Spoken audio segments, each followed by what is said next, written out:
Hei! Tällä videolla esitellään koulun hiilijalanjälkilaskuria. Laskuri on tehty yhteistyössä Oulun Kirkkonummen ja Lauttasaaren yhteiskoulun kanssa Opetushallituksen rahoittamissa hankkeissa vuonna 2024. Minä olen Paula Ratava. Ja minä olen Lotta Ylikuivila. Luethan ensin laskurin ohjeet ja lisätiedot täältä. Eli täältä löytyy ohjeet ja kannattaa nämä käydä läpi ja sitten täältä huomioida erityisesti nämä. Eli valmistaudu tekemään yhteistyötä etsiessäsi kulutustietoja. Valmistaudu tekemään seurantoja liikkumisen muodoista ja jätteen määristä, mikäli tietoja ei ole koulussanne aiemmin kerätty.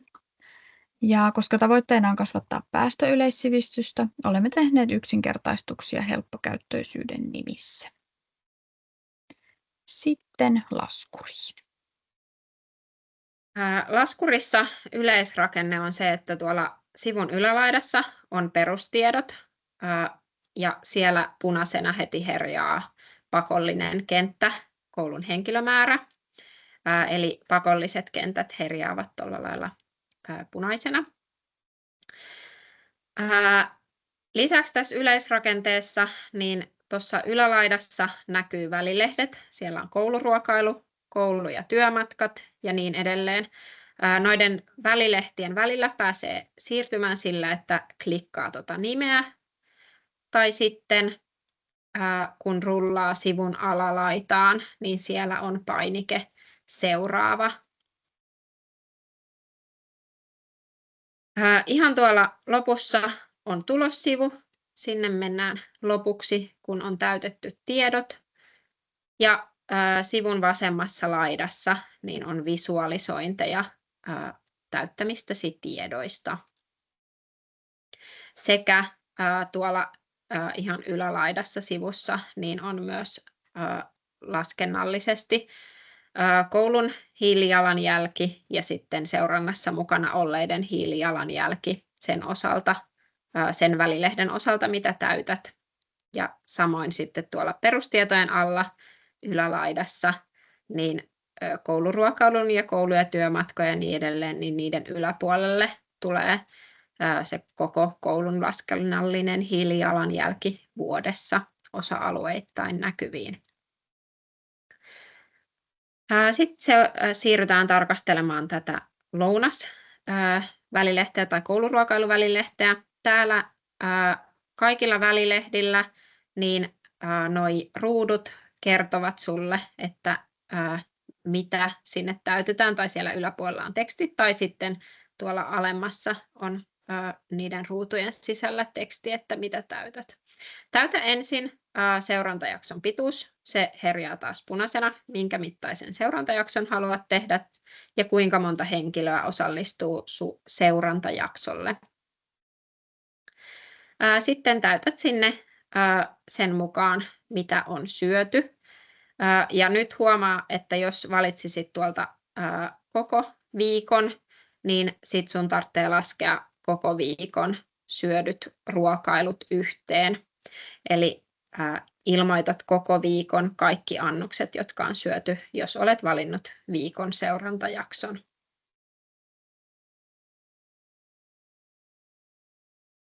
Sitten siellä alhaalla on muut tiedot, on ruokahävikki ja sitten siellä on kylmälaitteiden kylmäaineet. Jos et saa tietoon jotain asiaa, niin sä voit jättää sen ruudun tyhjäksi.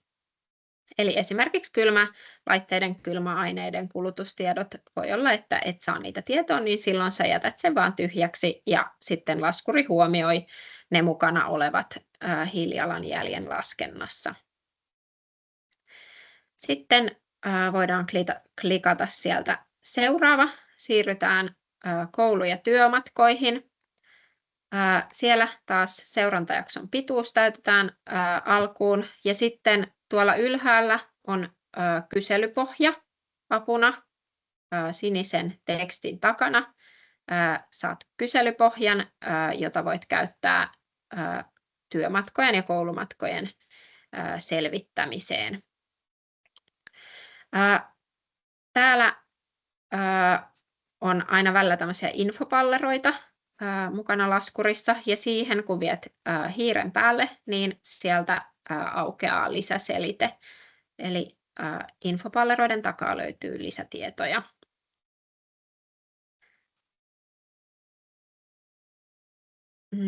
Ja tässä huomionarvoista, että retket ja koulun liikkuvuudet löytyy tuolta myöhemmin, materiaalit ja hankinnat välilehden alta. Voimme siirtyä seuraavalle välilehdelle. Seuraava välilehti on jätteet.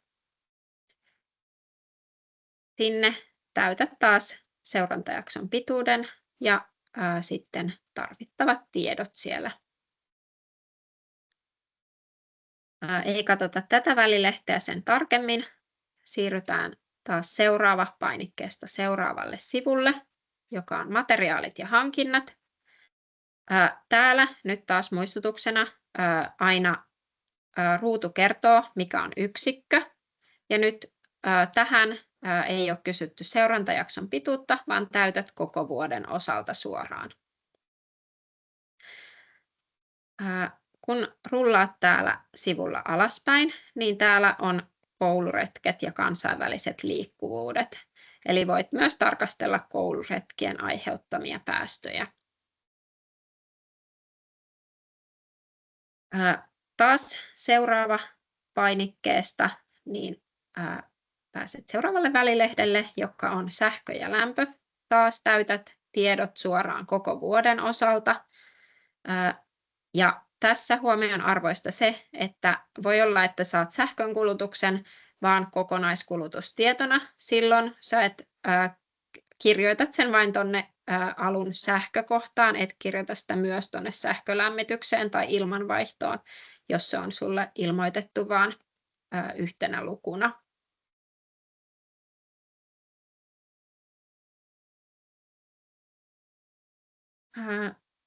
Sitten voidaan siirtyä taas seuraavalle välilehdelle, joka on vesi.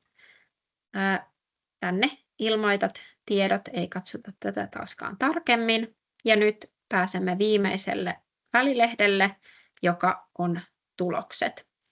Täällä sivulla sä näet yhteenvedon. Koko koulun hiilijalanjälki vuodessa on laskennallisesti ylälaidassa ja sitten yhden henkilön koulupäivän aikaiset hiilipäästöt on myös ilmoitettu. Ja alempana näkyy, että mitä vaadittaisiin kompensoidakseen nämä päästöt. Eli kun nyt istutat tuon luvun verran puita, niin 20 vuoden päästä ne on kompensoineet koko koulun 1 vuoden hiilidioksidipäästöt ja vastaavasti kuinka paljon tilaa jalkapallokentissä nämä puut tarvitsisivat. Sitten voidaan katsoa vielä näitä yhteenvetoja täällä alhaalla. Eli täällä nyt kun ei täytetty kaikkia tietoja, niin sen takia meillä on vain nyt 1 palkki tuolla, mutta tänne kertyy myös tuommoiset prosenttiosuudet, että minkä verran mistäkin on syntynyt päästöjä. Ja samoin tänne alas kertyy jakaumat. Samat jakaumat kuin siellä jokaisella välilehdellä siellä vasemmassa laidassa oli, mutta nyt ne on täällä lopussa koostetusti niin, että voi vertailla niitä tuloksia.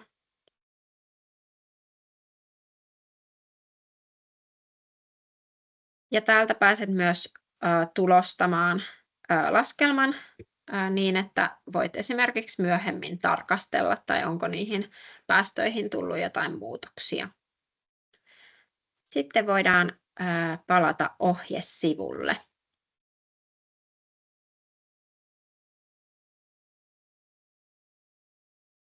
Noin. Sitten vielä lopuksi vähän vinkkejä, miten voit tätä laskuria hyödyntää siellä omassa työssä. Eli täällä ihan ohjesivun loppupuolella on tukimateriaalia laskurin käyttöön tuolta Kirkkonummen Kiikarit kurkista kestävyyteen sivuilta. Eli tuolta klikkaamalla pääset sinne.